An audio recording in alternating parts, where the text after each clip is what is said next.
Hi friends, வணக்கம். Welcome to Vanni cooking and life style. இன்றைக்கி நம்மளோட சேனலில் ஒரு சூப்பரான க்ரீமியான பாயசம் ரெசிபி பார்க்க போகிறோங்க. ஜவ்வரிசி பாயசம் பார்க்க போகிறோம். இந்த பாயசம் ரொம்ப குயிக்காகவும் நீங்கள் வச்சிடலாம், அதே டயத்தில் ரொம்ப டேஸ்ட்டாகவும் வைக்கலாம். இப்போ வாங்க நேராக வீடியோக்குள்ளே போயிடலாம். அதுக்கு முன்னாடி நம்ம சேனலுக்கு இப்போ தான் ஃபஸ்ட் டைம் வரீங்க அப்படின்னா மறக்காமல் சப்ஸ்கிரைப் பண்ணிக்கோங்க. பக்கத்தில் இருக்கிற பெல் ஐக்கானையும் ப்ரெஸ் பண்ணிக்கோங்க. வீடியோவை ஸ்கிப் பண்ணாமல் பாருங்கள். ஃப்ரெண்ட்ஸ், இதுக்கு முதல்ல ஒரு பேன் வச்சுருக்கேன். அதில் கொஞ்சமாக நெய் சேர்த்துக்கலாம். நம்ம நெய்யில் நம்ம ஜவ்வரிசியை வறுக்க போகிறோம். அதனால தான் கொஞ்சம் அதிகமாகவே நெய் சேர்த்துருக்கேன். ஃபஸ்ட்டில் நம்ம தேவையான அளவு முந்திரி பருப்பை வறுத்து தனியாக எடுத்துடலாம்.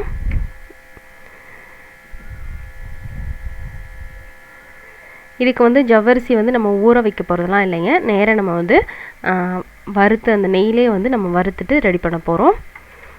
இப்போ முந்திரி பருப்பை தனியாக எடுத்தாச்சு. இப்போ அதே நெய்யிலே ஒரு அரை கப் போல் ஜவ்வரிசி சேர்த்துக்கிறேன். சேர்த்துட்டு இதை ஒரு 4-5 நிமிஷம் நல்லா நெய்யிலே ஃப்ரை பண்ணணுங்க.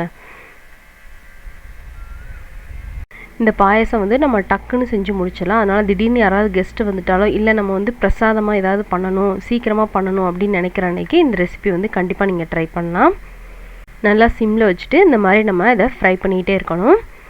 நல்லா ஒரு 4-5 நிமிஷம் நல்லாவே ஃப்ரை பண்ணிவிட்டு அதில் இப்போ நம்ம தண்ணி சேர்த்து அதை வேக விட போகிறோம். அதனால் நல்லா ஒரு 1.5 கிளாஸ் போல் நான் தண்ணி சேர்த்துருக்கேன். சேர்த்துட்டு நீங்கள் நல்லா அதை வேக விடணும். அது நல்லா ஒரு கிளாஸ் மாதிரி சேஞ்ச் ஆகும். அந்தளவுக்கு பாருங்கள், எப்படி இருக்குது பாருங்கள். இந்த அளவுக்கு அது வேகிற அளவுக்கு நம்ம வெயிட் பண்ணணும். ஆனால் இடையில இந்த மாதிரி நீங்கள் கிளறி விட்டுறணும். இல்லை அப்படின்னா அடியில் ஒட்டிக்க ஆரம்பிச்சிரும்.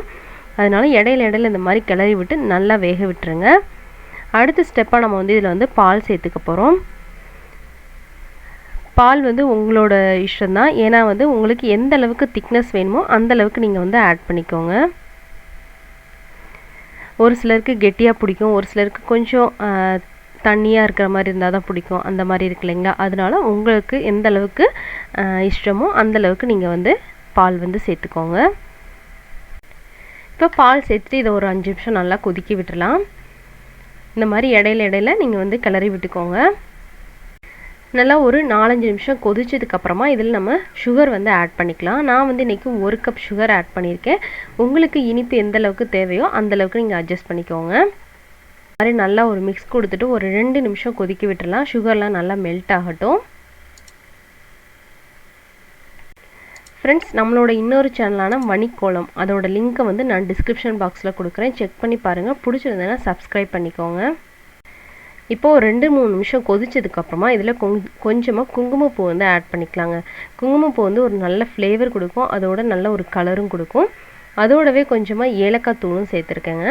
குங்குமப்பூ ஆப்ஷனல் தான், சேர்க்கணுன்னா சேர்த்துக்கோங்க, இல்லை வேண்டாம்னா அவாய்ட் பண்ணிக்கோங்க.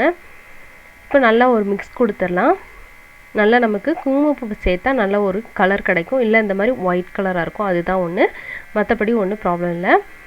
இப்போ இதில் நம்ம வறுத்து வச்சுருக்கிற கேஷ்யூ நட்ஸையும் சேர்த்துடலாம். சேர்த்துட்டு ஒரு 2 நிமிஷம் கொதிக்க விட்டோன்னா நம்மளோட ஜவ்வரிசி பாயசம் பாருங்கள் எப்படி அட்டகாசமாக ரெடி ஆகிருக்கு.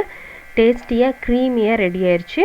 நீங்களும் ட்ரை பண்ணி பாருங்கள். ட்ரை பண்ணி பார்த்துட்டு பிடிச்சிருந்ததுன்னா லைக் பண்ணிக்கோங்க. உங்கள் ஃப்ரெண்ட்ஸ் அண்ட் ஃபேமிலிக்கும் ஷேர் பண்ணிக்கோங்க. நம்ம சேனலுக்கு மறக்காமல் சப்ஸ்கிரைப் பண்ணிக்கோங்க. தேங்க்யூ ஃபார் வாட்சிங் ஃப்ரெண்ட்ஸ்.